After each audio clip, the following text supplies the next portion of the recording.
مزار کا پتہ بتانے میں پیسے لگتے ہیں، وہ مفت نہیں بتایا جاتا. ولی کے مزار پہ جانا کوئی معمولی بات ہے؟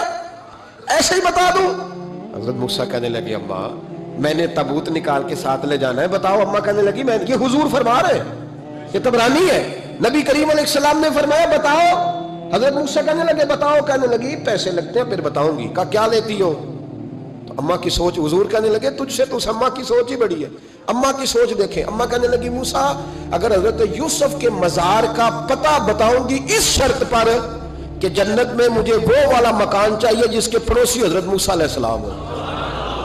ختم ہو گئی بات. رکھو یہاں قیمت تو لے لو مزار کا پتہ. لوگ سمجھتے ہیں مزار کوئی معمولی بات ہے، کوئی معمولی لوگ ہیں صاحب، یہ بہت بڑی بات ہے مزار کا پتہ. کہا اس جنت میں وہ والا مکان جس کے ہمسائے حضرت ہے، یعنی ادھر تسی ہو تو ادھر تے کندھ، ہاں پنجابی میں کندھ سانجی ہو گئے، پھر پتہ بتاؤں گی.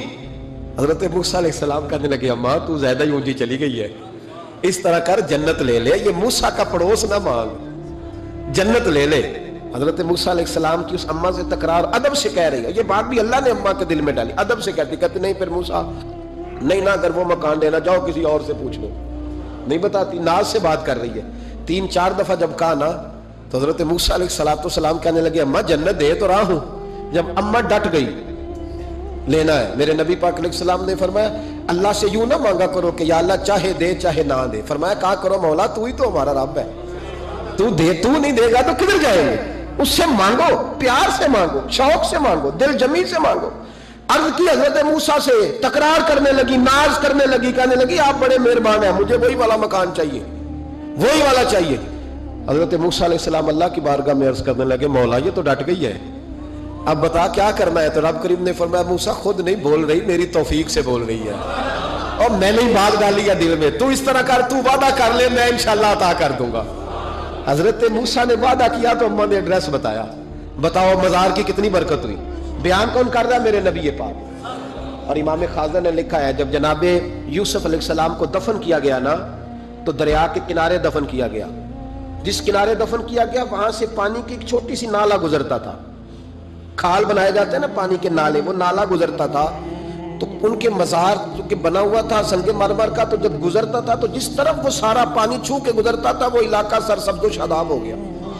ایک سائیڈ سرسبز ہوئی تو دوسری سائیڈ والے لوگ ناراض ہو گئے، کہنے لگے تمہارے اکیلے کے نبی نہیں تھے، ہمارے بھی ہیں، ہم نکالیں گے رات کو تابوت ادھر دفن کریں گے، ہمیں بھی تو سبزہ چاہیے نا، ہمارے کھیتوں کو بھی اسی دریا کا پانی لگتا پر سبزہ نہیں. لیکن چونکہ حضرت سیدنا یوسف علیہ السلام کے مزار سے چونکہ گزرتا ہے تو تمہیں سبزہ ملتا ہے. اب فیصلہ کیا ہوا؟ امام خازن کہتے ہیں انہوں نے کہا اس طرح کرو حضرت یوسف کو وہیں رہنے دو، تو ایک اوپر سے کھال بنا لیتے ہیں، پانی سارا ادھر سے گزرے گا، آگے جا کے 2 حصوں میں بانٹ لیں گے، آدھا ادھر چلا جائے گا آدھا ادھر چلا جائے گا. کہتے ہیں جب انہوں نے بانٹا تو سارا علاقہ ہی سرسبز و شاداب ہو گیا. اس پاکستان میں کون سا ظلم ہے جو نہیں ہوا؟ کون سا ظلم ہے جو یہاں نہیں ہوا؟ کون سا جرم ہے جو لوگوں نے نہیں کیا؟ لیکن پتہ ہے اس کے کھیت خشک نہیں ہوئے. آپ کو پتہ ہے اس وطن کی دھرتی پر سبزہ اگنا بند نہیں ہوا. آپ کو پتہ ہے یہاں سب کچھ ہوا، حکمران لوٹ کے کھا گئے، لیکن اس دھرتی پہ کبھی خشک سالی نہیں آئی. یہاں کبھی کھیتوں نے سبزہ اگانے سے انکار نہیں کیا، یہاں کے درخت پھل دیتے رہے. پتہ ہے کس کی برکت سے؟ داتا علی اجویری کی برکت سے.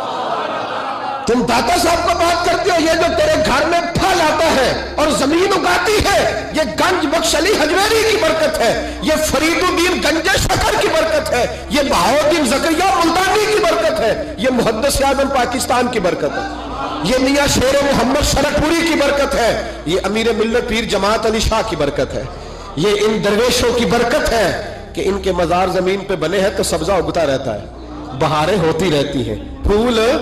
تو ان کا شکریہ ادا کرنے کی بجائے مخالفت کرنے لگ گیا، تو الٹا بات کرنے لگ گیا. پڑھنا کتاب تجھے سمجھ آئے گی، تجھے مل کہاں سے رہا ہے. رب کریم تو ان کی حیا ہی بڑی کرتا ہے. ایک شخص مجھے کہنے لگے جی قبر کیا ہوتی ہے، آپ مزار پہ چلے جاتے ہیں. میں نے کہا تجھے آج تک نہیں سمجھ آئی؟ پڑھ ترمذی شریف، نبی پاک نے فرمایا قبر المومن روضۃ من ریاض الجنہ. مومن کی قبر قبر نہیں ہوتی، جنت کا ٹکڑا ہوتی ہے. ہم تو جنت کی زیارت کرنے جاتے ہیں، آج تک سمجھ نہیں آئی. اور یہ بھی یاد رکھو جس کا جس بزرگ سے تعلق ہوتا ہے وہ بزرگ اس کے ساتھ ہوتا ہے. پیر مریداں دے سر تے رہندے، او جھوٹے ہون یا ہاں اس کا کام ہے. یہ کیا بات ہوئی کہ جس کے گن گائے ساری زندگی، جس کا نام لے کے جیے، بیٹھے کہیں تھے پر اس کے تذکرے اس کے گن گاتے رہے، وہ بھول جائے؟ یہ کیسے ہو سکتا؟ خبردار، اللہ کے ولیوں کو کوئی خوف نہیں، کوئی غم نہیں. اور خالی انا کہہ دیا جائے تو بات پھر بھی مکمل ہے. بے شک اللہ کے ولیوں کو کوئی خوف نہیں اور نہ وہ غمگین ہوں گے. لیکن اللہ بیان کرنے لگا نا ولیوں کی شان. اس کو پتا تھا کہ لوگ بڑی بڑی باتیں کریں گے تو دو جملے کہے، الا بھی کہا اور انا بھی کہا. الا، خبردار، انا اولیاء اللہ ہے، خبردار بے شک جو اللہ کے ولی ہیں، لا خوف علیہم، ان پر کوئی خوف نہیں، ولا ہم یحزنون، اور نہ وہ غمگین ہوں گے.